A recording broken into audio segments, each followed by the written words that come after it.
Today, I'm going to go through how I made this video for the Chroma Awards.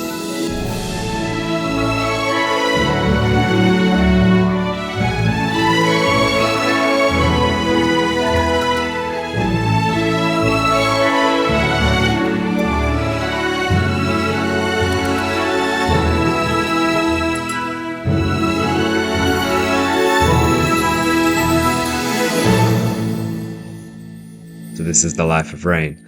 And I used all these tools, ElevenLabs, Google Veo 3, Saga, Kling AI, Foul, Adobe, and Capcut to get myself there. Started off with some concepting, finding references, trying some 3D modeling, and just trying some shapes and feelings out. Also collected a lot of stories about Rain. In Capcut is where I start off. It's where I use the creation feature to do some initial concepting. So things like style frames, to kind of get an idea, a playground at the beginning. From here, you can use the AI image tool, AI video tool, and it starts off as a really nice base. You have image 4.0 and Nano Banana, which is an editing model. From here, I went to Foul AI, which has a lot of amazing workflows on there. And what I use Foul AI for is Qwen. Qwen is an image edit model, which I prefer over Nano Banana. And what we do here is we go for some more character concepts and some consistency, mashing together different angles, 45 degrees, backwards, all these kind of things, different emotions, and this kind of sets the scene for me. Now I really want to talk about Saga here. So Saga is a new AI tool, which is all about script writing, and it allows you to really well organize your ideas. You have series, characters, seasons, episodes, plot, acts, beats, script. And when you are making these different sections, you're writing them, maybe on paper, bringing them here. You can ask for suggestions, you can ask for regenerations. And what I found is being able to export this really kept me on track to be able to submit to the Chroma Awards on time. And I really recommend it for anyone who wants to make short films, movies, commercials, anything like this. It could be really helpful. I plan to make Rain a long-lasting series, so I'll be using Saga for a long time. It's really useful that they have things that you wouldn't normally consider if you're not a professional script writer. And for me, that kind of democratizes the process.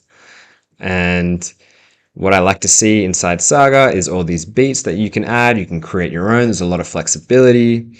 You plan all your acts. You plan all your different beats. And it really breaks it down, which is very important in AI because it allows you to tackle things in a 5-second, 10-second, 12-second window, which is what you do when you are generating with AI and going for consistency.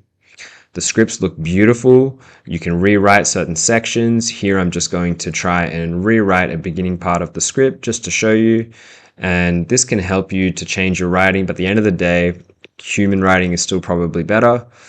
I usually just use it just for the organization and then exporting as a reference for myself to use later.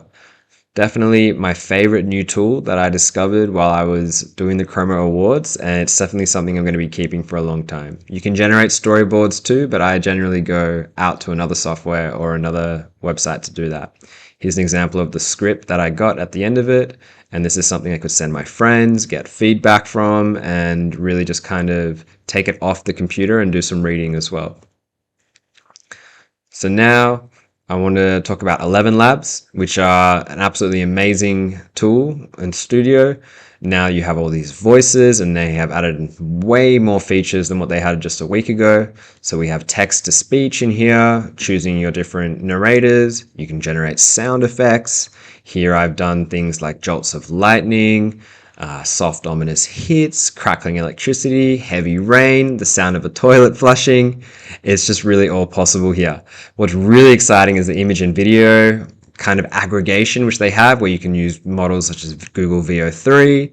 You can use so many the cutting edge models within there, and I love the organization because then you can take it into your audio workflow using Studio and be able to make something which has the sound matching the videos that you're making. So here's some video of me just generating images off the bat. I love using Dream 4 as my model for creating stylized and anime kind of scenes. And this is all built off the initial references I've done with Foul and I've done with Capcut. And generating these images can take a long time. Video as well. You have Kling, you have Google Veo 3. Veo 3 is amazing because you can have a start frame and an end frame, while Kling is a little cheaper on the credits, but you can get a nice looking motion from it as well. I find different things work for different situations, things like environments, rain versus characters. They can all be favored by a different model. I did finish up with Kling here to do some text, and I used this text at the end of the video. And Kling does have text and image, and I think it's just a nice little quick tool which I use. The good thing is it has DeepSeek inside, so you can edit your prompts in there on the fly.